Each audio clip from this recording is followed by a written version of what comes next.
Por muito tempo ouvimos falar que o Brasil não tem história, que não temos heróis, que não conhecemos nem sequer os nossos bisavós. Hoje lançamos o penúltimo episódio da série Brasil, A Última Cruzada. Essa série promete levar luz aos grandes erros e acertos que nos formaram. Fazemos isso porque acreditamos que a única forma de transcender a nossa própria experiência e superar a realidade que nos é imposta é descobrindo do que somos feitos, é conhecendo a experiência acumulada de nossos ancestrais. O capítulo O Último Reinado nos aproxima do encerramento de um ciclo que marca para sempre a história do Brasil Paralelo.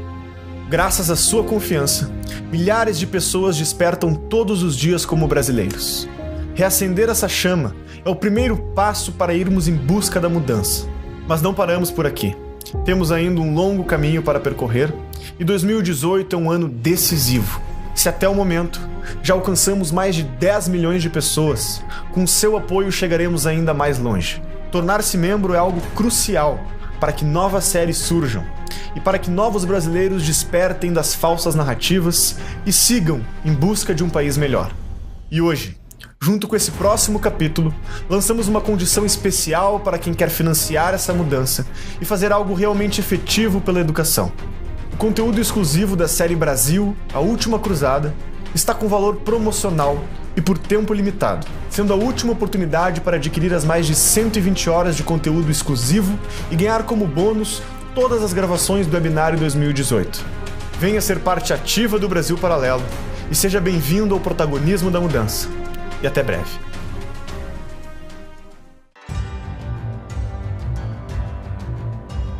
Napoleão reagiu decretando o fechamento dos portos de toda a Europa ao comércio de produtos britânicos. Suas ordens foram imediatamente obedecidas por todos os países, com uma exceção: Portugal. Por esta razão, tropas francesas marcharam em direção à fronteira pronta para invadir o país e destronar o seu príncipe regente. E Dom João tinha duas alternativas amargas e excludentes. A primeira era ceder às pressões de Napoleão e a segunda, aceitar a oferta dos aliados ingleses. Portugal foi invadida por 50 mil soldados franceses e espanhóis que caçavam a corte, enquanto ela zarpava rumo ao Novo Mundo e os deixavam a ver navios.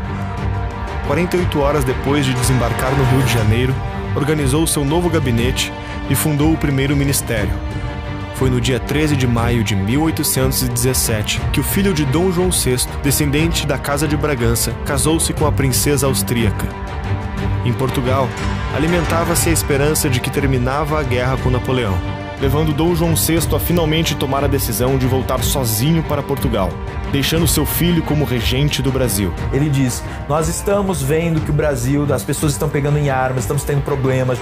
Tanto José Bonifácio quanto Leopoldina desejavam a permanência de Pedro no Brasil. Ambos acreditavam que, se caso o príncipe voltasse para Lisboa, o país não seria capaz de resistir ao furor revolucionário. No dia 9 de janeiro de 1822, Dom Pedro do Paço Imperial dirige-se a um público apreensivo para proclamar a sua permanência no país. Ele cria a ideia de estabelecer um império no Brasil, ou seja, como se fosse uma quebra. E o Brasil se tornou independente e não tinha uma ordenação jurídica, é claro. O José Bonifácio redige pelo menos uns 200 documentos oficiais. O império era simplesmente... ele é o império, ele fica lá quieto, parado. O Dom Pedro faz o quê? Bota o exército, fecha a Constituinte e exila os Andradas. Acabou, agora não vai ter mais isso. A popularidade de Dom Pedro estava deteriorada. Os conflitos políticos que ele se envolvia e o seu caso extraconjugal com Domitila tivesse a sua reputação manchada. Dom João falece por causas misteriosas, restando a Pedro abdicar do trono em favor de sua filha mais velha. Pedro parte para a Europa, entregando sua carta de abdicação para que seja lida aos brasileiros. E na França ele começa a armar um plano para invadir Portugal e destronar o irmão. No mesmo ano em que assinou a rendição do irmão, a guerra cobraria o seu preço. Marcariam o fim da trajetória do homem que tornou o Brasil independente. Ele nunca encontraria paz, tranquilidade de alma se José Bonifácio negasse o último pedido que ele tinha, que era o de que ele fosse o tutor do Pedrinho, Pedro II.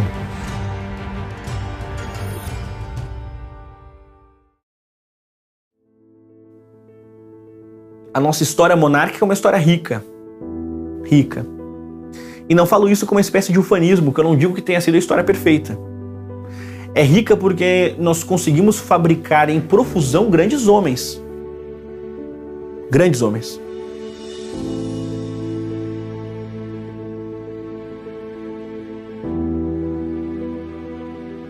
Menino que nasce pobre, órfão de mãe. Ele torna o Brasil, naquele momento, participante ativo da grande cultura do Ocidente.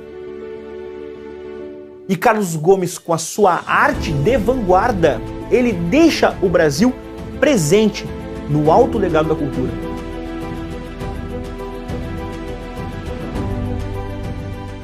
O Machado de Assis ele nasceu no final da década de 30 do século XIX no Rio de Janeiro. E o Machado tinha um agravante de ser um mulato em um país que passa muito por essa questão da cultura escrava. Também alguém que se torna órfão de mãe muito cedo. E ele, digamos, não teve nenhum tipo de instrução formal como a gente esperaria. O que acaba sendo interessante se a gente pensa que ele é o maior escritor brasileiro até hoje.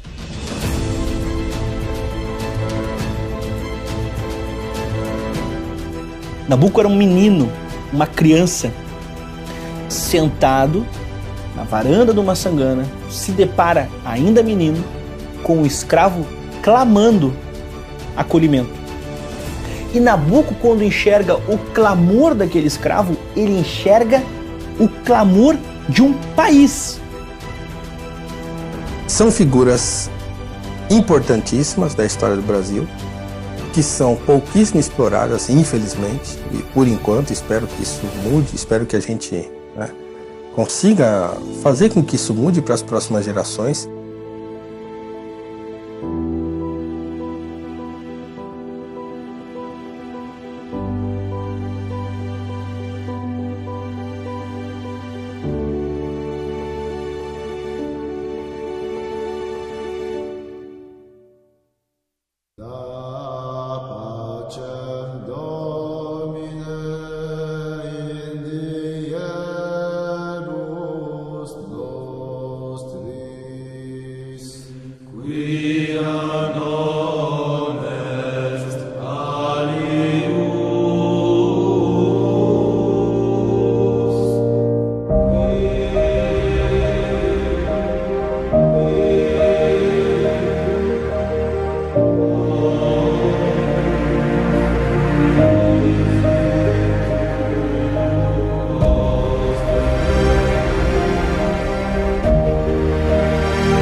Agora o Brasil, uma nação independente e soberana, tinha um longo futuro pela frente. Dom Pedro I havia deixado o país para cumprir a missão de vencer o seu irmão na maior guerra civil da história de Portugal. Quando abdicou do trono, por força da lei brasileira, constituiu-se um governo temporário até que seu filho Pedro II atingisse a maioridade. Foi o período regencial. Pedro I, em seu último ato de amor pelo Brasil, deixou José Bonifácio como tutor de seu filho. Antes de sua morte, Pedro trocou cartas com o futuro sucessor de seu trono. Falava sobre amor à pátria e para seguir os conselhos daqueles que o educavam. Bonifácio estava em casa, depois de ter passado por uma série de questões com Dom Pedro I, enfim, e quando ele foi chamado, ele poderia dizer assim: não vou. Olha tudo que vocês fizeram. Bonifácio poderia ter personificado o país, mas ele percebeu que havia a demanda de educar Dom Pedro II. E por 2 anos ele o ensinou à sua maneira. Ele era um cara que preferia educar com o moleque correndo pra lá e pra cá, que não ensinava etiqueta. E ele queria ensinar botânica no meio das plantas, ele queria ensinar zoologia com os animais, astronomia com observatórios, ele queria ensinar as coisas apontando, ele sabia muito, né? E ele ensinava pra criança, pro Dom Pedro isso. Só que foram 2 anos. Esses 2 anos, creio eu tenho pra mim, que ele ensinou as bases do aprendizado de muitos idiomas. A gente sabe que José Bonifácio falava 11, Dom Pedro chegou a 16. Segundo, deixou no coração do Pedro um amor profundo pelo conhecimento, pelo saber, e um amor profundo pelo Brasil. Exatamente o que o Pedro I queria, lembram-se? Honra, patriotismo e saber. Tudo ia bem até que os inimigos de Bonifácio começaram a conspirar para retirá-lo do cargo. Num primeiro momento, alegaram que o menino estava virando um selvagem e que Bonifácio não estava apto para ser tutor do futuro imperador. A oposição de Bonifácio não recuava. Para tentar retirá-lo do cargo, acusaram-no de cometer atos inconstitucionais quando era ministro. José Bonifácio, ele sempre foi um político. Então, ele usa o cargo de tutor para fazer política no Rio de Janeiro e na corte. Só que como é que você transforma alguém em criminoso tão rápido? Não transforma, ele foi acusado. E um acusado, mesmo que as acusações não tivessem sido provadas, teria que ser retirado do cargo. E aí eles mandam lá o oficial de justiça para retirá-lo do cargo. Ele dá uns tapas no cara e manda embora, ele não sai. E aí depois eles mandam outro. Ele manda o cara embora com um chute na bunda. Eles têm que mandar um batalhão do exército para retirar o José Bonifácio da tutoria do Dom Pedro II. E aí quando ele sai, ele diz assim: eu só vou sair porque vocês estão assustando as crianças. Vocês estão errados e vão se arrepender. Naquele momento, então, ele perde toda a atuação pública dele. Só que em pouco tempo você vê uma figura pública, né? Parece que se habituou tanto a estar em guerra, né? Em coisas grandes. Tudo. Quando ele consegue se isolar numa casinha, ele tem aí um problema grave no estômago. E ele começa a ter dores e depois ele tem um problema que devia ser uma espécie de AVC. Eles chamavam de convulsão cerebral. E aí ele fica de cama. José Bonifácio, ele foi um pai. Ele tem essa questão esse peso do sábio, da pessoa mais idosa, mais experiente, mais vivida. Infelizmente, foram poucos os homens homens de saber. Alguns, claro. Por exemplo, José Bonifácio de Andrade e Silva. José Bonifácio uma vez cunhou o termo: o brasileiro será o novo ateniense se não cair na tirania de Estado. Os homens que amaram o Brasil, um Bonifácio que renuncia o conforto para ser regente, mesmo passando por todos os problemas que ele passou em matéria de convívio político e pessoal. Então ele dizia: a liga de todas as raças aqui no Brasil, sobretudo as principais formadoras, a nativa, a africana e a luso-europeia, geraria uma nova raça que seria brasileira, né? Caracterizaria brasileiro. Então ele dizia: o brasileiro também surgirá desses casamentos. Então ele cria a ideia de mestiçagem. Ele via essa grande possibilidade, esse grande potencial do Brasil, de ser uma grande potência influente.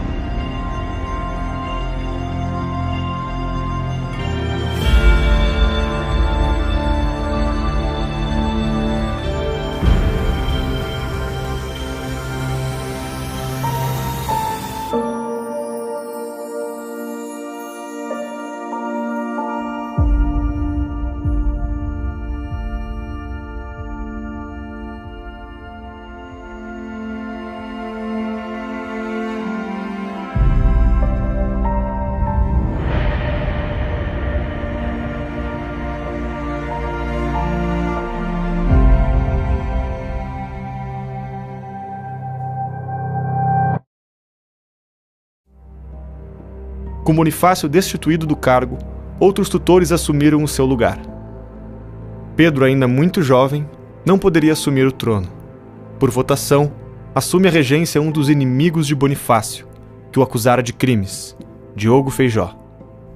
Durante o período regencial, consolidaram-se as divisões políticas entre os dois partidos que protagonizaram as disputas ideológicas naquele período: o Partido Conservador e o Partido Liberal. Objeto de divergência entre conservadores e liberais era muito pouco. Os liberais acreditavam que, para garantir a liberdade, o poder não poderia estar concentrado na figura do imperador, e sim nos estados. Já os conservadores entendiam que, naquele momento, para garantir a liberdade dos estados, o poder deveria estar na figura do imperador. Quer dizer, no fundo, os conservadores defendiam a centralização do poder, que era vista pelos liberais como um ataque às liberdades, como uma defesa das liberdades locais que eram colocadas em causa pelas oligarquias locais.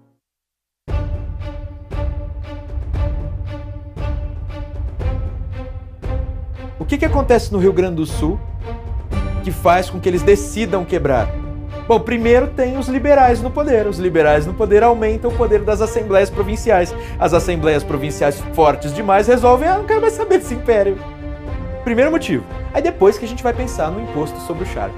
Uma falta de representação adequada parlamentar na coroa por parte dos rio-grandenses, o não atendimento por parte dos regentes dos interesses do Rio Grande do Sul, fazem com que, no dia 18 de setembro de 1835, alguns líderes militares e civis decidem que é hora de atacar Porto Alegre para depor o presidente da província e instalar um outro, que não fosse um escravo dos interesses da regência, e sim alguém servidor dos interesses do Rio Grande. A Bahia teve algo parecido, chamada Sabinada. Então no sul eles conseguem a República Juliana também. Então tem a Rio-Grandense, a Juliana, que é Santa Catarina, e depois a Bahia, a República Baiense, com o Sabino. A ideia era, aos poucos, eles ir proclamando repúblicas e se unindo contra o Rio de Janeiro. Bom, não deu certo. A Sabinada não durou alguns meses e a Juliana também não durou muitos meses. O que durou mesmo foi a Farroupilha. Mas não se tratava de entender os farroupilhas como separatistas em absoluto. A maioria não quis a separação por entender que o Rio Grande tem que crescer sem o Brasil. A separação foi uma forma extrema que alguns farroupilhas entenderam de se fazer ouvir. E a busca pelo fim dessa taxação sem representação não foi ouvida, de modo que só restou a secessão. Mas o período regencial foi um período de muito mais revoltas do que isso. Se nós ficarmos aqui analisando, foram revoltas, causado pelo quê? Pela descentralização prematura e pela desagregação em torno do centro. Nós tivemos 9 anos com 10 pequenas guerras civis simultâneas em diferentes regiões do Brasil. Eles aumentaram muito irresponsavelmente o poder das províncias. José Bonifácio não tinha avisado? Aconteceu o que ele falou. Como é que você governa uma situação como aquela sem retornar a uma forma ditatorial de governar, sem colocar um tacão militar tentando controlar a sociedade? Nós não voltamos. Diogo Feijó, então, sai do poder, ele renuncia. E quando ele renuncia, entra um conservador. Araújo Lima assumiu o governo regencial em 1838, colocando fim às políticas que geraram as revoltas no período regencial. Os liberais, já não contentes com essa maneira aí dos conservadores de reorganizarem tudo da forma centralista de antigamente, resolvem promover o golpe da maioridade. A ideia de emancipar Pedro era bem vista pelos dois partidos. A presença da figura do imperador era indispensável para a soberania do país, residindo nele o símbolo da união da pátria. Reuniram-se então os políticos dos dois partidos, formando uma delegação que foi enviada ao Palácio de São Cristóvão para perguntar a Pedro se ele aceitaria antecipar a sua maioridade. Com um tímido sim, o jovem monarca assumiria com os poderes plenos a liderança da jovem nação brasileira. No dia seguinte, a Assembleia Geral declarou formalmente Pedro II emancipado. Em 18 de julho de 1841, ocorria a cerimônia de coroação do novo imperador. Sua Majestade Imperial Dom Pedro II, pela graça de Deus e unânime aclamação dos povos, imperador constitucional e defensor perpétuo do Brasil. Ele queria O Congresso brasileiro foi consultado, né? A população queria. O que nós fizemos foi de uma genialidade absoluta. Nós emancipamos Dom Pedro II, que tinha 15 anos. Né? Nós votamos lá que para efeito de assumir o trono, ele já era maior de idade. Eu me pergunto, como é que um processo em que há participação popular, em que o Congresso aprova, né? Em que o próprio, que pode ser chamado de golpe. Golpe é uma coisa que você faz sempre à revelia da população. Né? Se há uma expressãozinha imprópria na história do Brasil que devia ser mudada, é essa história do golpe da maioridade. Né? Não foi absolutamente golpe. Em 1840 ele assume, mostra uma grande desenvoltura, começa a fazer as instituições funcionar, compreendendo muito bem os defeitos delas, que era difícil você ter partidos bem organizados, modernos, né? Naquela época. E ele jogava um contra o outro, manobrava daqui, manobrava dali, e foi levando esse bonde que se chama democracia a relativamente bom porto.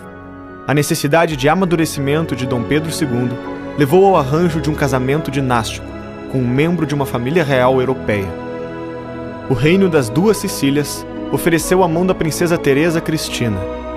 Encantado com o retrato que lhe foi enviado, o imperador aceitou o matrimônio. Casados, o casal real veria seu primeiro filho morrer de forma prematura. Não demoraria muito para nascer uma nova herdeira para o trono brasileiro, a princesa Isabel. As revoltas independentistas estavam praticamente pacificadas por todo o país. Porém, a Revolução Farroupilha ainda apresentava armas contra os desmandos do governo central. Em um de seus primeiros atos como imperador do Brasil, Pedro II e seus ministros decidiram enviar Luiz Alves Lima e Silva, o futuro Duque de Caxias, para acabar com a Revolução, assim como fizeram com a Balaiada e outras revoltas nos anos anteriores, ganhando assim extrema confiança do imperador e dos ministros. Demonstrando talentos militares e políticos, Duque de Caxias atuou diplomaticamente, conduzindo as negociações à assinatura do Tratado de Paz do Poncho Verde. Foi o fim de um conflito que perdurou por 10 anos. A atuação de Lima e Silva foi tão nobre e correta para com os oponentes que a província, novamente unificada com o Brasil, o indicou para senador. Mas essa não seria a última vez que Duque de Caxias precisaria intervir na região do Prata.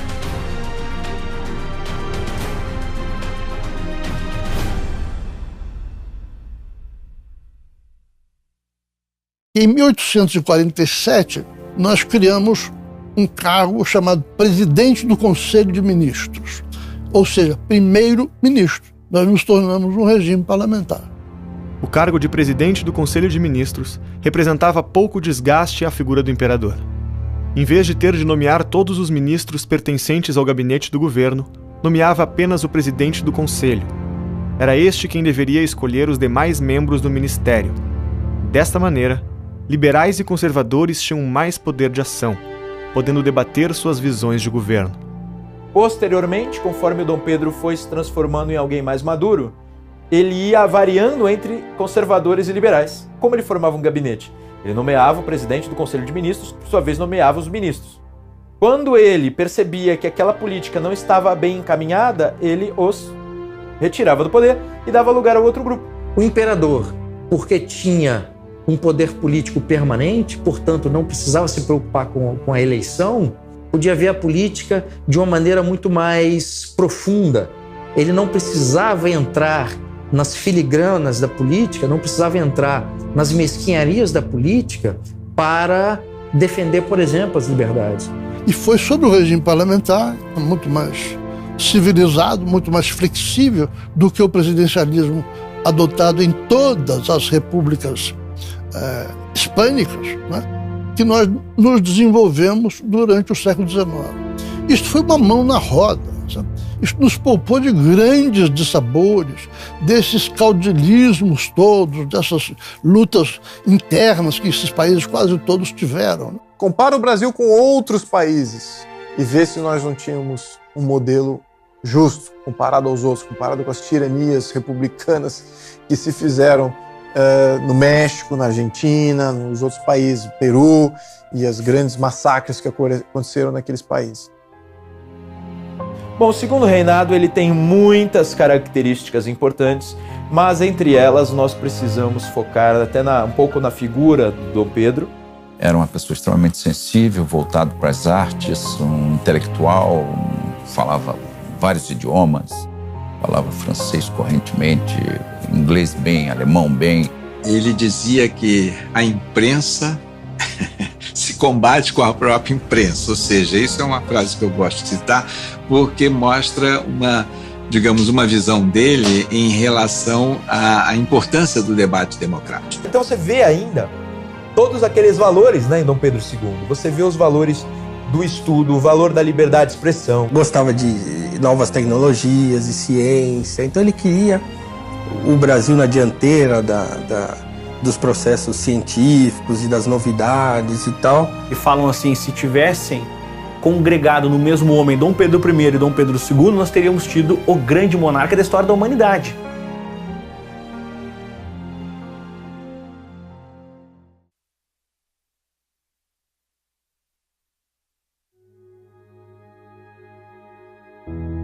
Menino que nasce pobre, órfão de mãe, acolhido pedagogicamente por Dom Pedro II, ao descobrir um talento musical, Dom Pedro II vai entender que há ali um valor humano.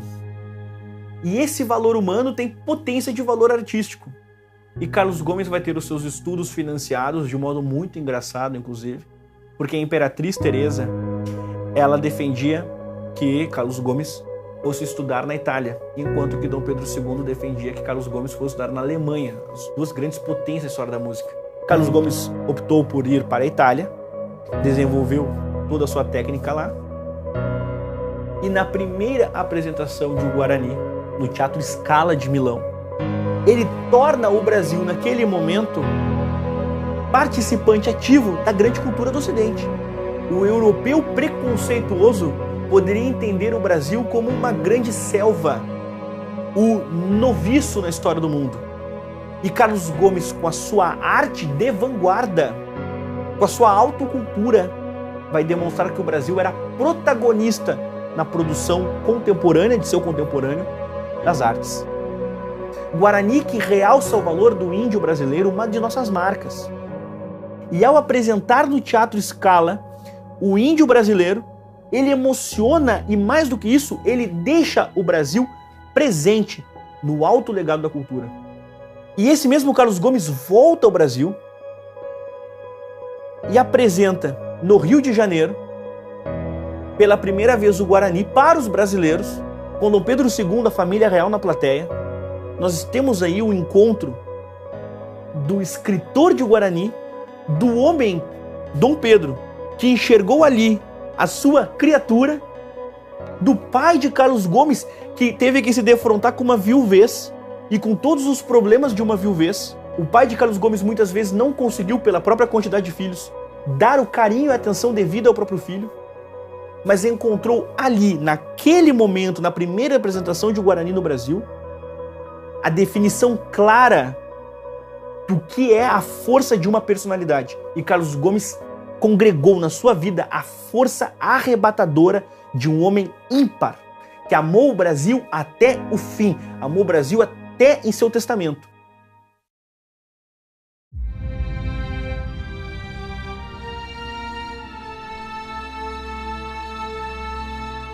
A formação da identidade nacional teve dois grandes momentos: a Batalha de Guararapes e a Guerra do Paraguai, que foi uma onda de entusiasmo bélico como nunca se viu.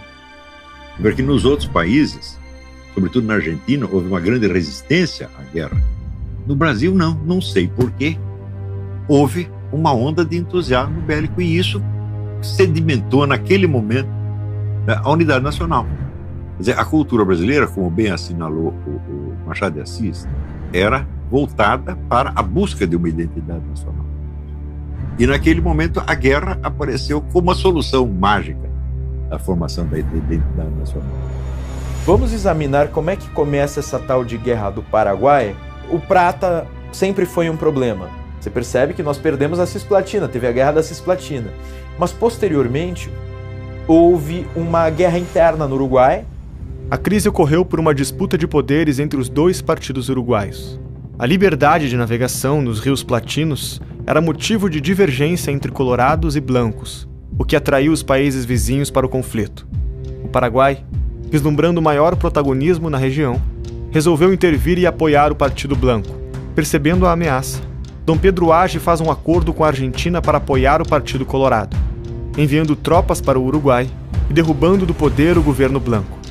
O Paraguai, ele é governado por um sujeito chamado Solano Lopes, e ele tinha um ideário assim, expansionista. Ele era conhecido como um ditador, mas um ditador que é bem visto, né? O problema é que essa narrativa, ela não procede. Isso é simplesmente um paralelo que o professor de escola vestido com a camisa do Che Guevara conta, porque é um paralelo com Cuba. Então eles gostavam de dizer, olha só o Paraguai. O Paraguai alfabetizou todo mundo, aí ele já jogava pro aluno, assim como Cuba. O Paraguai tinha uma boa saúde, protegia o povo, assim como Cuba, assim como Cuba. Então era um paralelo conveniente. A verdade é outra. Solano Lopes era profundamente odiado pela população. Começa pelo seguinte, o pai dele no leito de morte disse para ele, meu filho, jamais entre em guerra com o Brasil. Ele não só entrou em guerra com o Brasil, mas juntou o Uruguai e a Argentina. E de repente o Solano Lopes, ele percebe uma oportunidade. O Paraguai resolveria então se unir com os grupos argentinos, avessos a esse grupo uruguaio que saiu vencedor, com os grupos uruguaios avessos a esse grupo uruguaio que saiu vencedor e retomar o poder no local, criando, digamos assim, uma tríplice aliança contra o Brasil. Ele invade o Brasil e ele sequestra o presidente da província do Mato Grosso e o seu secretário. Ele o sequestra e o prende. Vocês acreditam? Esses caras foram presos e morreram de fome na prisão. Essa história de que o Brasil foi lá acabar com o Paraguai, e realmente a guerra foi complicada, a origem de todo o processo não parte do Brasil, parte nitidamente do Paraguai. E aí ele invade, também ele passa pela Argentina para tentar ir no Uruguai virar o jogo, né? O problema é que ninguém se uniu a ele nesse processo. O Brasil consegue estabelecer aí acordos diplomáticos e é formada a Tríplice Aliança, mas junto com o Brasil. Brasil, Argentina e Uruguai assinam um acordo para entrar em guerra contra o Paraguai. Era praticamente impossível que o Paraguai se saísse bem nisso. Para fazer frente à ameaça militar paraguaia, o Brasil precisou fortalecer o seu exército. Eu lembraria o seguinte, que quando a guerra começa, o Paraguai estava com 85 mil homens em arma com equipamento de último tipo. O Brasil estava com 20 mil com equipamento defasado. Apelando para os sentimentos do povo brasileiro, Dom Pedro cria a Unidade Militar dos Voluntários da Pátria. O imperador acabou sendo impedido pelo Conselho de Estado de ir pessoalmente ao fronte de batalha.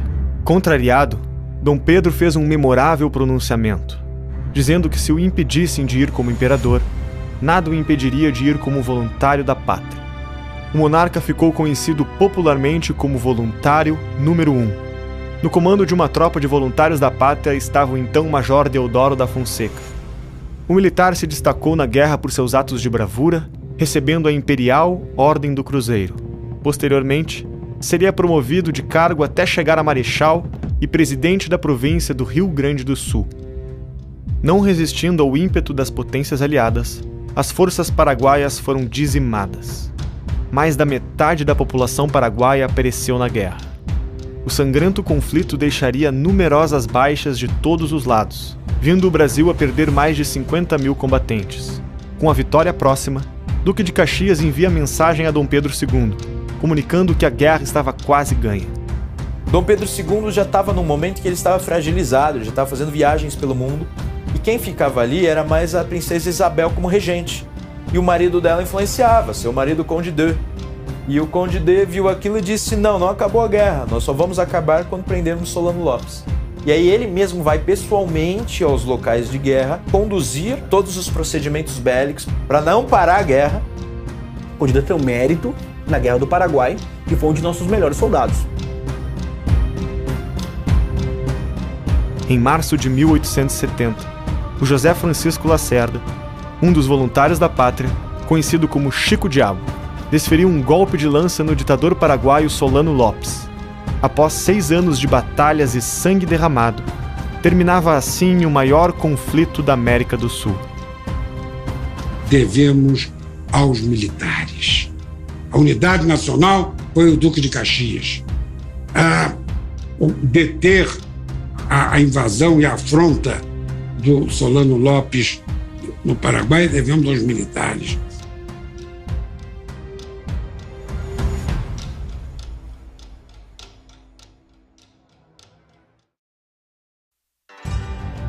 A vitória sobre Solano Lopes na Guerra do Paraguai resultou o ápice do progresso ao Império.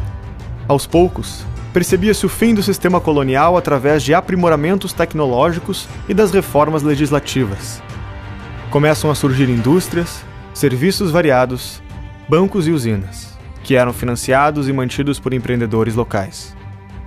No início do Brasil Império, a família imperial ela chega como talvez a família mais rica. Mas no final do século XIX, ela já não era nada disso. Haviam brasileiros mais ricos do que a família imperial. Então, houve um grande sucesso econômico aí, porque houve uma transferência não só de poder político, mas de poder econômico. O declínio da cultura açucareira tradicional no norte do país coincidiu com o apogeu do café no centro-sul, revelando na hegemonia paulista uma nova força na balança do poder nacional. Será nessa conjuntura que surgirá a personificação do projeto de industrialização do país, na figura do gaúcho Irineu Evangelista de Souza, o Barão de Mauá. O Barão de Mauá foi o maior empresário que o Brasil já conheceu. Ele ficou rico usando essa particularidade do trabalho, de empregar o trabalho assalariado e a sua capacidade de gerar negócios e acumulação num ritmo maior do que a produção escravista. Inovações como estradas de ferro, iluminação a gás, encanamentos de esgoto e a indústria naval foram alguns dos diversos investimentos arrojados. A renovação urbana toma espaço. Ruas largas, hospitais e prisões, pontes e túneis, elevadores e bondes passam a fazer parte do cenário urbano. Com o transporte, as cidades crescem e evoluem. Engenheiros como André Rebouças tiveram grande participação nas obras, e em especial na luta pela substituição da mão de obra escrava por uma assalariada. A popularidade do imperador era maior do que nunca, e a reputação internacional do Brasil melhorara graças à estabilidade política e ao potencial de investimento apresentado. Nós tivemos aí uma economia pujante ao final do século XIX. Uma marinha mercante vastíssima e de respeitável, um sistema político de respeito, que se fazia respeitar em todos os cantos do mundo. Vivíamos aí uma belle époque brasileira. O Império era visto como uma nação moderna e progressiva, sem equivalentes nas Américas. O país contava com linhas telegráficas, articulando todas as capitais e cidades mais importantes. A cidade de Petrópolis ganhou um destaque pela arte e pela beleza. E é nesse ambiente que a cultura brasileira florescia. A música e a literatura coloriam o imaginário popular.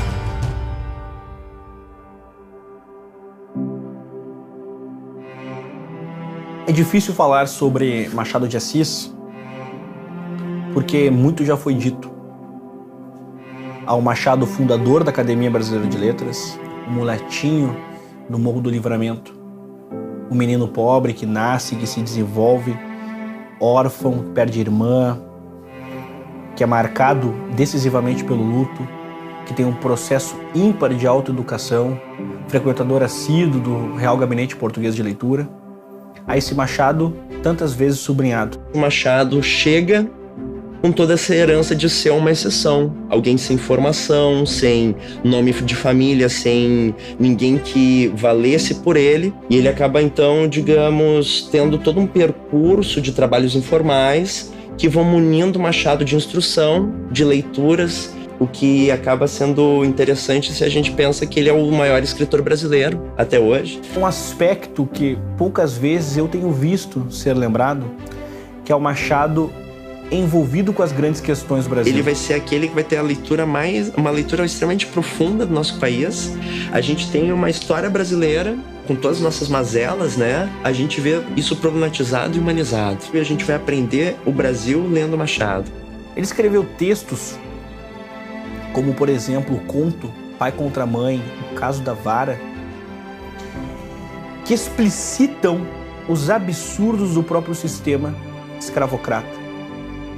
Ele não vai ter se cegado, como muitas vezes o acusam. Machado foi um homem que preocupou-se com as coisas dos homens. Machado de Assis é um gênio, escreve maravilhosamente bem. é um cara que tem essa ambição metafísica, ele esclarece, né, muitas coisas do nosso comportamento humano.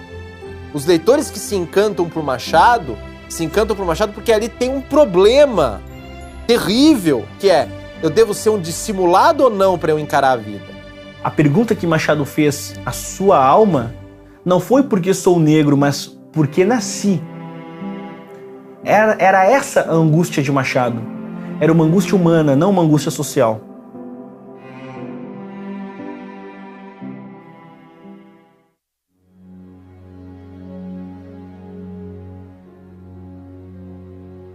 Dom Pedro II, no contexto da atuação política, teve grandes méritos, estabilizou nossa economia, fez o Brasil um protagonista no mundo, foi um homem de grande retidão fiscal.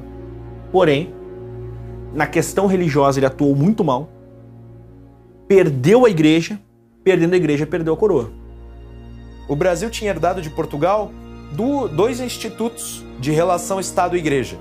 Pela Constituição de 1824, a Igreja Católica Apostólica Romana era oficial. E os dois institutos a que me refiro se chamam beneplácito e padroado. O padroado era basicamente a característica do Estado gerir a Igreja. O segundo ponto era o beneplácito. O beneplácito vem a bula papal, vem a ordem do Papa, e o imperador tinha autorização para aceitar ou não.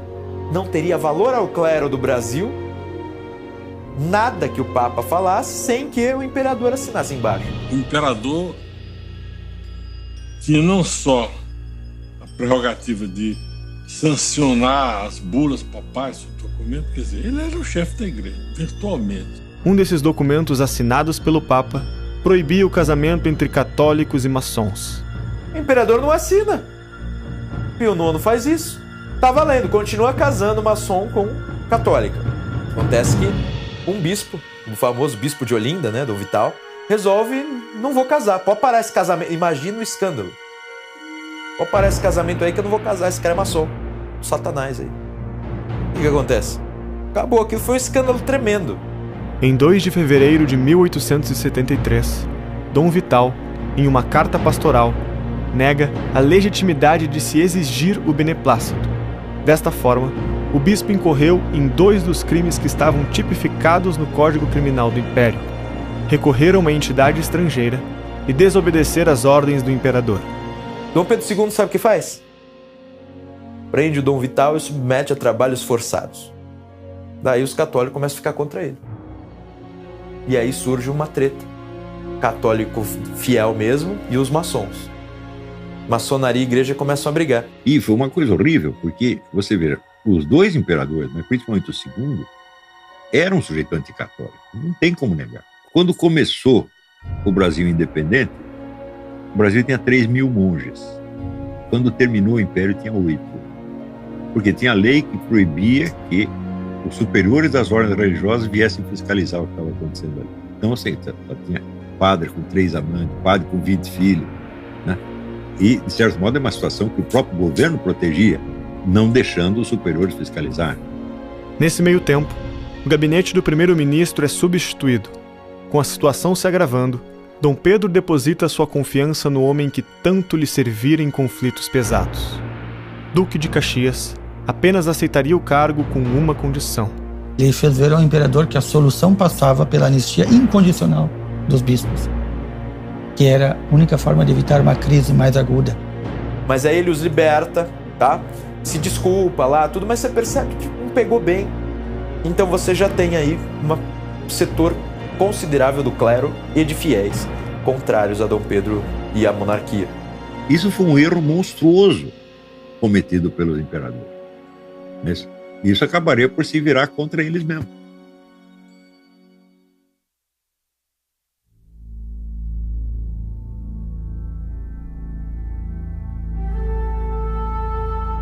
Quando nós pensamos na vida de Nabuco, falamos de alguém que nasce em um ambiente aristocrático, vindo de uma formação muito ligada à elite econômica do próprio tempo. Nabuco era um menino, uma criança, sentado na varanda de uma sangana, comendo fruta, acompanhado de sua madrinha gorda, querida, que o amava, viúva ela, e Nabucco sentado se depara, ainda menino, com o escravo clamando acolhimento. Acolhimento de sua madrinha, que tinha fama de boa senhora. Ali Nabucco percebe a realidade do Brasil.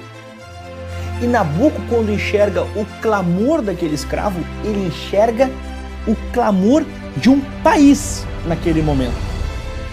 E ele sempre será o menino do Maçangana, porque aquele encontro com aquele escravo foi decisivo para toda a sua vida, toda a sua formação política. Naquele instante, Nabucco viveu a sua queda de cavalo.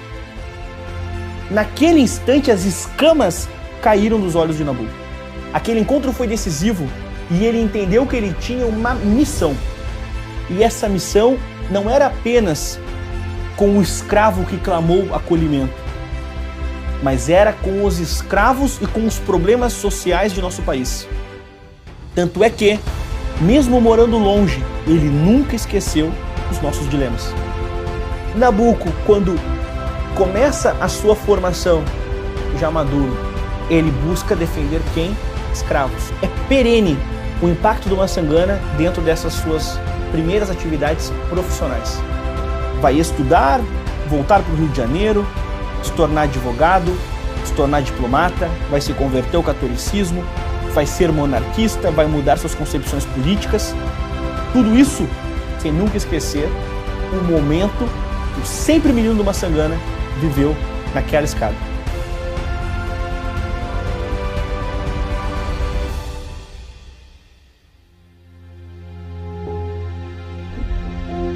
A abolição sempre foi um tema que ficou na cabeça do imperador e da princesa Isabel. E muitas daquelas figuras do parlamento brasileiro e também das figuras públicas encabeçaram o movimento, né? E o império sempre veio junto com esse movimento. Dom Pedro II, inclusive, para que o seu exemplo público fosse visto como um símbolo abolicionista, ele não andava com escravos na rua, mandou abolir aquela coisa de andar com escravos carregando ele. Então ele, pelo exemplo, ele tentava contagiar, enfim, a sociedade brasileira e os próprios escravocratas para que a abolição fosse uma realidade. A primeira tentativa de reduzir a escravidão foi ainda no período regencial, através da repressão ao tráfico de escravos. A Lei Feijó proibia a importação de escravos, além de declarar livre todos os cativos trazidos para terras brasileiras a partir daquela data, mas foi ignorada por décadas, devido à falta de fiscalização. Por isso, essa lei ficaria conhecida como Lei para Inglês Ver. Em 1850, aí sim tem a famosa Lei Eusébio de Queiroz, que aquela não foi para inglês ver. O governo resolveu cobrar. A partir de então, o tráfico estava extinto. E depois nós temos a lei que dizia que todo negro nascido de mãe escrava seria então livre, que é a lei do ventre livre. Depois de 50, todos nasceram livres. Depois, nos 60 e poucos, se fez a lei do sexagenário, liberava aos 60 anos. Com a Guerra do Paraguai, se alforriou aqueles que se apresentaram para lutar pelo Brasil. E isso é uma coisa que mostra que houve um cuidado no sentido de encaminhar uma solução a médio e longo prazo. Pode-se perguntar o seguinte, bom, mas se o imperador, Dom Pedro I, Dom Pedro II, tinham tanto poder, né, o imperador tinha tanto poder, tinha um poder moderador, por que o imperador simplesmente não decretava o fim da escravidão, simplesmente com uma canetada não fazia isso? A abolição era uma causa social, era uma causa popular, mas ao mesmo tempo era uma causa que você, ao defendê-la, tinha muito a perder. Em meio ao extenso debate das ações abolicionistas, a opinião pública e a classe política se dividiam entre aqueles que eram contra a abolição e os que eram a favor. Havia ainda um terceiro grupo, que vislumbravam uma abolição gradual, a fim de não gerar crise por falta de mão de obra na lavoura. O Brasil, de forte tradição agrária, possuía em seus fazendeiros um setor importante da sociedade. Seus poderes de influência perante a coroa eram fortes, e o fato de a economia estar baseada neles lhe assegurava que suas opiniões teriam valor aos ouvidos do imperador. Cada um desses grupos abolicionistas e escravocratas justificavam suas posições de determinadas maneiras. Por exemplo, havia a escravocrata que defendia a preservação da escravidão porque a ruptura, né, a abolição de uma hora para outra faria com que o país se diluísse, que o país entrasse num processo de ruptura e o Brasil se transformaria no que se transformou as colônias espanholas.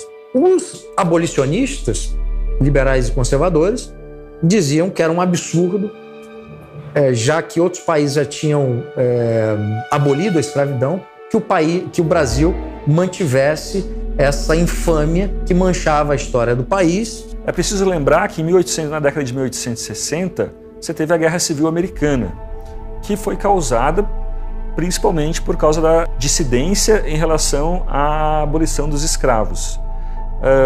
Quer dizer, os brasileiros, os líderes brasileiros, olhando para os Estados Unidos, pensando, bom, a gente não quer destruir o nosso país como ocorreu nos Estados Unidos. Então vamos tentar agir com prudência nessa questão, vamos tentar fazer uma reforma gradual para abolir a escravidão. Ou seja, acelerar processos políticos, por um lado, pode causar o esgarçamento da malha social. Um longo processo, né, de negociação com essas elites políticas que resultaram em leis que promoveram a transição até a abolição.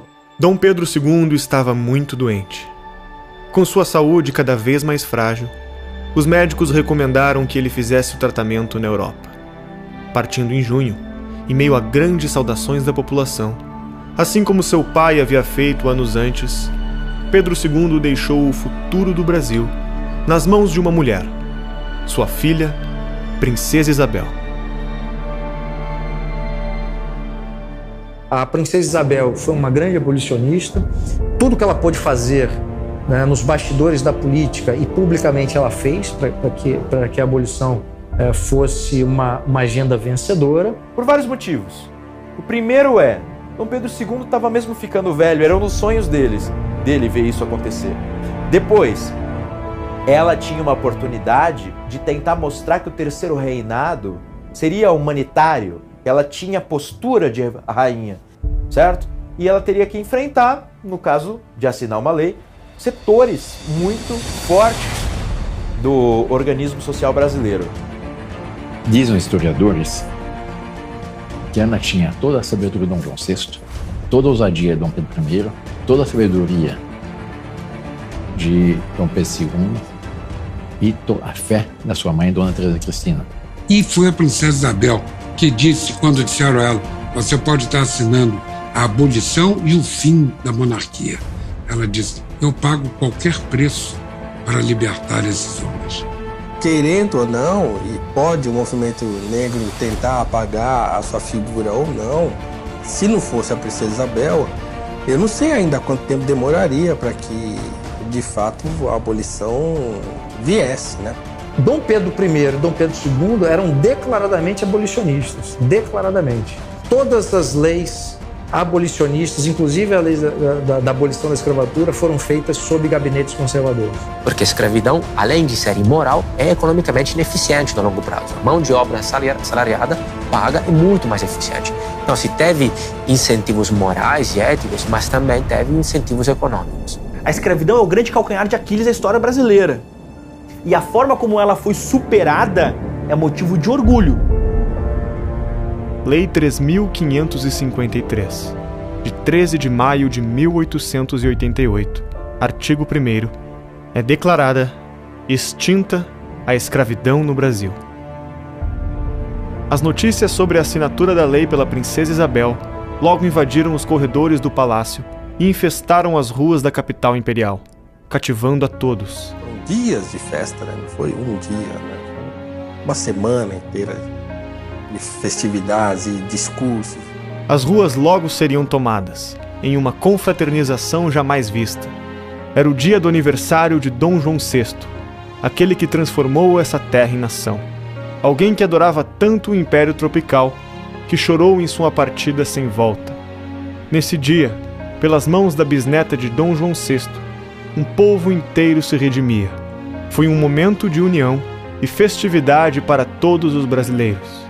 Desta vez, não pela guerra, mas pela confraternização de um povo que conquistava finalmente a harmonia de considerar todos iguais perante a lei. O que Bonifácio projetara se cumpria mais uma vez. Nas reuniões da Constituinte de 1823, o velho sábio já havia apresentado um projeto de gradual extinção do regime escravagista, alertando sobre os benefícios econômicos e humanitários que o país teria ao inserir os escravos em um sistema de trabalho livre. Se vivo estivesse, José Bonifácio não perderia a grande festa que corria aos 4 cantos do Império. Da mesma maneira, Pedro I não hesitaria em cumprimentar o seu filho e sua neta pelo grande ato. O primeiro imperador jamais escondeu a sua intenção de abolir o nefasto sistema em suas cartas, e dizia saber que o seu sangue era da mesma cor que o dos negros.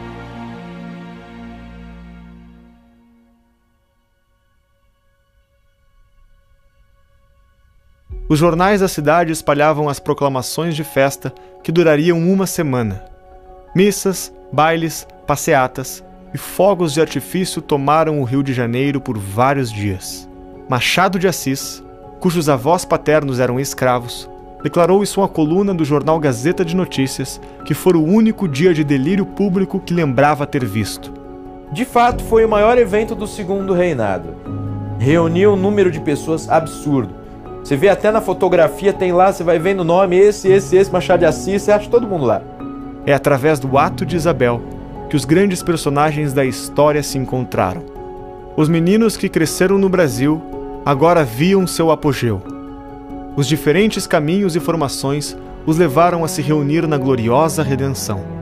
Todos os esforços que os projetaram para o mundo se ofuscam ao estarem presentes em tão solene celebração. Em reconhecimento à abolição, José do Patrocínio funda a chamada Guarda Negra, um grupo militar formado por ex-escravos para combater os ativistas contrários à monarquia, a Isabel e à abolição. Carlos Gomes compôs a grande ópera Lo Schiavo, em homenagem a Isabel, um grande sucesso na época. Isabel foi condecorada com a Rosa de Ouro pelo Papa Leão XIII, vindo a ser a única brasileira a receber a honraria. Quando formou a Sociedade Brasileira contra a Escravidão em 1880, Joaquim Nabuco, junto com José do Patrocínio e André Rebouças, se imbuiu do dever moral de combater a grande mancha que toldava o sol brasileiro. O destino selado por nossos homens não fez justiça aos erros do passado, mas desobstruiu a garganta que agora gritava: liberdade.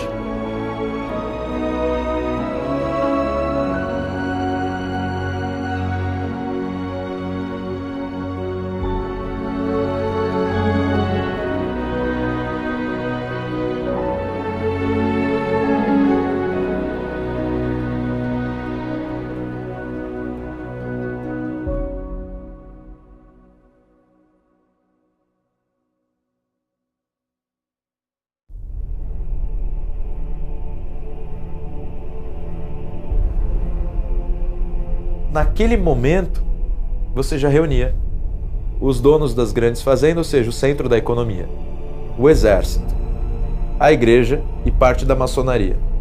Não tem como. Desabou. Os militares voltaram da Guerra do Paraguai muito ressentidos com o status baixo que tinham na sociedade brasileira. Como funcionários públicos, eles eram equiparados aos escalões mais baixos. Então se revoltaram os donos de escravos por causa da libertação dos escravos, então ele conseguiu juntar praticamente todo mundo contra ele. E aí, do ponto de vista mental, das filosofias, das ideias em jogo, só ganhava espaço o positivismo e o federalismo, a imitação dos Estados Unidos. Então você tem o quê? Teses americanistas e teses positivistas circulando no mundo mental do Brasil do Segundo Reinado. O positivismo vem da França, com Auguste Comte, e entra no Brasil pelos militares com essa ideia de que nós temos que romper, né, de certa forma, com as tradições monárquicas, etc., que a gente vinha da coroa portuguesa, para uma sociedade racional, planejada por tecnocratas. Os positivistas, eles basicamente, se eles não são os primeiros revisionistas, porque eles não tentam recontar o passado, eles, pelo menos eles são as primeiras pessoas a apagar o passado. Eles passam a borracha e falam, olha, não olhe mais para trás, olhe só para frente. Você teve uma influência muito forte do positivismo, né, na escola militar, aqui do Realengo, no Rio de Janeiro, em que havia literalmente uma doutrinação positivista junto à juventude militar. Ele atrai os militares por quê? Porque apesar de ele ser revolucionário, ele não é revolucionário no sentido marxista da luta de classes, né? Ele é revolucionário no sentido de que ele quer refundar a sociedade a partir de uma visão teórica, né? Saído quase literalmente da cabeça de um filósofo. Você vê que as ideias do positivismo, elas se impregnaram na cabeça dos nossos militares tão fundo que, de certo modo, estão lá até hoje. O exército brasileiro, ele é uma coisa positivista por definição. O povo, em geral, ele é sempre manipulado por interesses de alguns. E, naquela ocasião, havia pessoas com interesses em que a monarquia fosse substituída por um outro sistema. A história é uma grande galeria de quadros, onde há poucos originais e muitas cópias. A história acabou por encontrar o Brasil.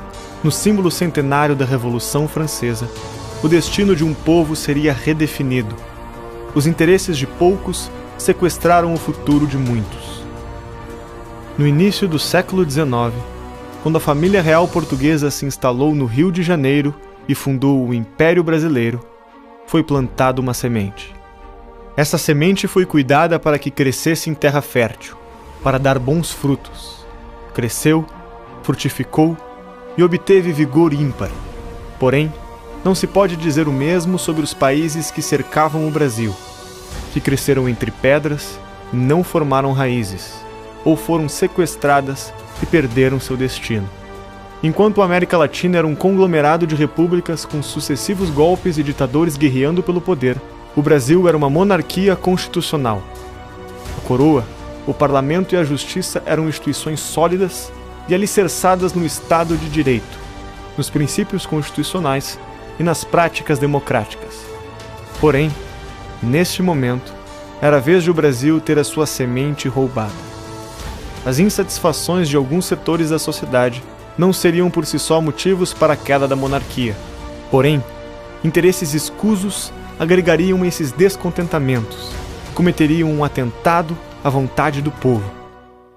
Impregnados pela mentalidade positivista, os republicanos tentavam disseminar as suas ideias a qualquer custo, porém sem sucesso. A ideia de república não era aceita pela população brasileira. Os candidatos do Partido Republicano raramente se elegiam para algum cargo. Tendo em vista que os republicanos não tinham apoio da população, a única forma de tomar o poder seria através de um golpe militar. As chances de sucesso desse golpe eram mínimas, pois a Marinha do Brasil era extremamente fiel ao Império. A única esperança dos republicanos estava depositada em Marechal Deodoro da Fonseca, herói da Guerra do Paraguai, mas que estava insatisfeito com o desprestígio da monarquia em relação ao exército. Essa tarefa não seria fácil, pois Deodoro era amigo pessoal do imperador. Foi quando o major Solon Ribeiro colocou em prática uma armadilha para cooptar Deodoro. Solon fez circular uma história inverídica de que o governo havia mandado prender Deodoro da Fonseca junto com Benjamin Constant e o próprio Solon Ribeiro. Os boatos provocaram o efeito desejado. Revoltadas, as tropas se rebelaram nos quartéis. Foi quando o presidente do Conselho de Ministros, Visconde de Ouro Preto, tentou falar com os chefes militares para apaziguar a situação nos quartéis, sendo ignorado.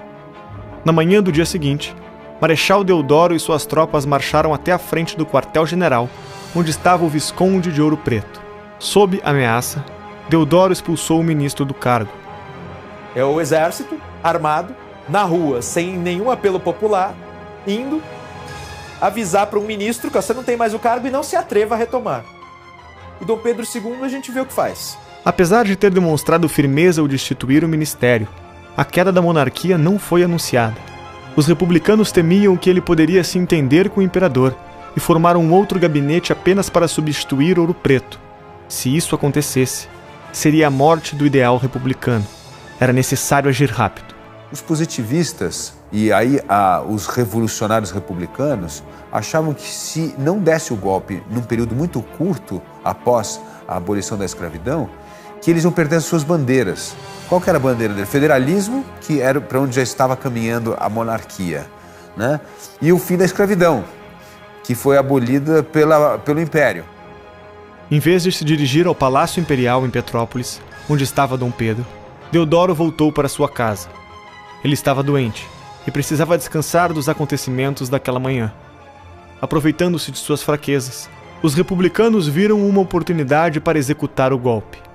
Redigiram então a moção da proclamação da República, em que Deodoro seria nomeado chefe do governo provisório. Os revolucionários foram até a casa de Marechal para tentar convencê-lo de assinar. Para garantir a assinatura, os republicanos tinham de contar mais uma mentira. No entardecer do dia 15, foram dizer ao Marechal Deodoro que o imperador havia convidado para a presença com os ministros, no lugar do Visconde de Ouro Preto, o político gaúcho Silveira Martins. Deodoro tem um sobressalto, não é esse não, por nada desse mundo. Porque ele, quando Deodoro fora comandante da Praça de Porto Alegre, Deodoro havia disputado com Silveira Martins os amores da filha do Barão do Triunfo. A filha do Barão do Triunfo, que é Adelaide, preferiu ao Silveira Martins. E quando disseram esse não, ele disseram esse não, tá bom, então assina aqui. Apresentaram a ele o documento de proclamação da República. Ele teve a fraqueza de assinar. Quer dizer, a República é um regime que nasceu da disputa de dois homens com uma mulher. Essa é a realidade. Mais tarde, dirigiram-se à Câmara Municipal, onde proclamaram a República. Na improvisada cerimônia, com a falta de símbolos genuinamente brasileiros que representassem o novo regime, foi preciso improvisar. Não por coincidência, foi executado o hino nacional da França, berço dos revolucionários franceses, e foi hasteada uma bandeira que imitava a dos Estados Unidos, mas substituindo as cores originais pelo verde e amarelo. Em Petrópolis, Dom Pedro recebeu o telegrama de Ouro Preto, relatando os acontecimentos. Dom Pedro II, fragilizado de saúde, percebe que a situação está difícil. No dia seguinte, os republicanos decretaram a expulsão da família real do Brasil, determinando um prazo de 24 horas para que o imperador deixasse o país. Dom Pedro aceitou o ultimato dos republicanos com frieza, temendo revoltas populares em apoio a Dom Pedro e à monarquia. O governo republicano decidiu antecipar o embarque o mais breve possível. A família imperial foi colocada no navio para ser devolvida à Europa às 3 horas da madrugada, porque os militares tinham muito medo de uma revolta popular se o povo soubesse o que realmente estava acontecendo. Acabaram deportando a família real e rompendo completamente os laços que nos mantinham com a coroa portuguesa.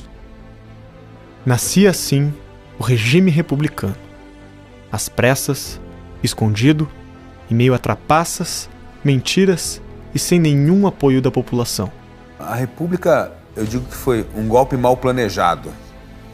No fundo, o que houve era um golpe para derrubar o Ministério Ouro Preto. Toda a conspiração já estava sendo feita pela área positivista, ou seja, o alto escalão, médio escalão do Exército, que, na verdade, havia já mobilizado as tropas para que a deposição do governo Ouro Preto se tornasse no golpe militar. O manifesto que o governo provisório divulgou naquela noite anunciava que o exército tinha declarado a deposição da família imperial e o fim da monarquia, mas em nenhum momento mencionava a palavra república. Benjamin Constant afirmou na noite do dia 15 que no momento oportuno a nação seria consultada sobre a troca de regime. Essa consulta prometida aconteceria somente um século mais tarde, em abril de 1993. Ou seja, 103 anos após o 15 de novembro de 1889. Os brasileiros finalmente foram chamados a decidir se o Brasil deveria ser uma monarquia ou uma república. Tivemos 103 anos de uma república provisória. A estabilidade foi uma grande marca de nossa monarquia, marca essa ímpar. Ela nasce e ela morre com a mesma Constituição. A forma como ela morre foi uma forma digna. Ela morre com Dom Pedro II carregando terra brasileira dentro de uma fronha. Ela morre com a abolição. Ela morre com homens irreparáveis na sua conduta pessoal. E, inclusive, de modo, dentro da comparação com a nossa própria história, são referências da conduta particular. Saem de cena com respaldo popular. Respaldo esse que não se justificava apenas à luz da elite, muito pelo contrário. A popularidade de Dom Pedro II ela era saliente. Inclusive o próprio termo proclamação da República é assim um atentado, é uma verborragia. Não há movimento popular. Não há uma queda da Bastilha brasileira. Há muito pelo contrário, as pessoas enxergando assim, perplexas. E se tivessem tentado mobilizar belicamente uma resistência, teriam conseguido. A Marinha, por exemplo, era monárquica. Teriam conseguido. Tenho para mim que Dom Pedro II resolve aceitar o exílio em 24 horas. Ele não aceita o dinheiro que lhe é oferecido, mas ele aceita o exílio justamente para não criar uma guerra fratricida. Deodoro sabia que Dom Pedro II nunca tinha roubado nada. E que Dom Pedro II ia para o exílio pobre. E mandou um emissário oferecer a Dom Pedro II uma quantia muito grande. O imperador, quando recebeu o oferecimento, perguntou ao emissário Deodoro de onde vem esse dinheiro. Do Tesouro Nacional. O ordem de quem? Do Marechal Deodoro. Isso foi votado pelo parlamento? Não. Então não posso aceitar. Nos tomaram o Dom Pedro II, nosso monarca, nosso soberano, que mesmo naquela época ele sempre foi considerado como o melhor monarca da sua época, do mundo, o mais querido pelo povo, o que fazia melhores obras pelo seu país, mais aberto à ciência, ele trazia a ciência para o Brasil. Em muitas coisas ele foi pioneiro nessa área científica. E vão tirar esse homem. Por quê? O presidente americano da época disse: acabou a única democracia da América do Sul. O presidente americano reconheceu que aquela providência estava extinguindo a única democracia que tinha na América do Sul, porque o resto era tudo terra de tiranetas. O Brasil passou a deixar 4 séculos de legado, tudo aquilo que maturou o pensamento e o desenvolvimento político do país, tanto no seu desenvolvimento constitucional como de seus grandes debates e toda essa maturidade que foi sendo gestada no século XIX, ficou para trás à luz de uma expectativa de um futuro que até hoje nunca chegou.